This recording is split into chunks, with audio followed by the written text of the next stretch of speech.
If you ever find that you have unresolved emotional experiences sitting in your subconscious, consuming tremendous amount of energy, take a piece of paper and write down the problem on it. Every experience has emotion attached to it. Tesla says if you want to find the secrets of the universe, think in terms of energy, frequency, and vibration.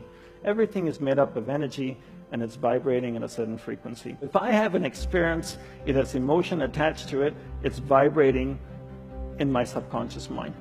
My goal is, I can't do anything about the experience because it's already happened, but what I can do to help myself is to remove the emotion that's attached to experience.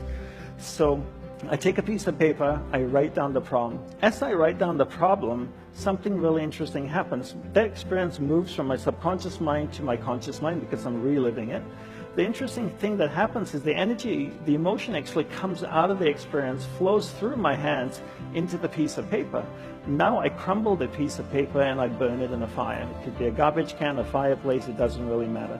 Does the fire destroy the emotion? No, because you can't destroy energy. But what it actually does is transform the emotion in the paper into heat, flame, ash, smoke, and a whole bunch of different things. How many times should you write? Well, depending on the emotion. If it's an intense experience, you might have to write about it 3 or 4 times. If it's not so intense, maybe once or twice. I remember the first time I ever shared this exercise was with a group of entrepreneurs in Perth, actually, about 5 years ago. And one of them said to me, "Look, Dandapani, I realize that experiences have emotion attached to them.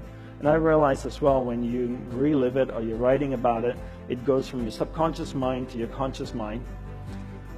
But this whole concept that emotion comes out of the experience, flows through your hands into the piece of paper, I find it really hard to believe. I find it that's a little bit too spiritual." I said, "Fair enough." So I asked him, "Do you have kids?" He says, "Yeah, I have a couple of kids, a 4-year-old and a 6-year-old. I said, "On Father's Day, on your birthday, do they ever make you cards?" They said, "They do that all the time." I said, "How does it look?" They go, "Well, it doesn't look that great. It's made by a 4-year-old. Let me ask you this way. If you saw it in the store, would you pay money for it?" And they go like, "No way." "But do you keep it?" He says, "Yeah, I keep every single one." And I asked him why. He said, "Well, it's so full of love." I said, "Wait a minute, you're telling me your kids know monk magic? Because 2 minutes ago I told you about putting emotion in a piece of paper and you looked at me like I was a crazy person, and now your 4-year-old son knows how to do this, right? Because he's taken a piece of paper, put his emotion in it, a piece of paper that you don't want, a cardboard that you didn't want, put his emotion in it, and now he's given it to you and you hold it. So you can actually transfer energy from you, emotion from inside of you, into another matter. How many of you have kids and have one of those not so attractive drawings at home? Do you keep them?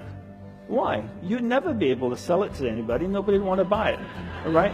You keep it because it's so full of love. It's full of emotion, right? So you can move emotion out of you. So it makes energy cannot be created or destroyed, but it can be transferred or transformed from one thing to another.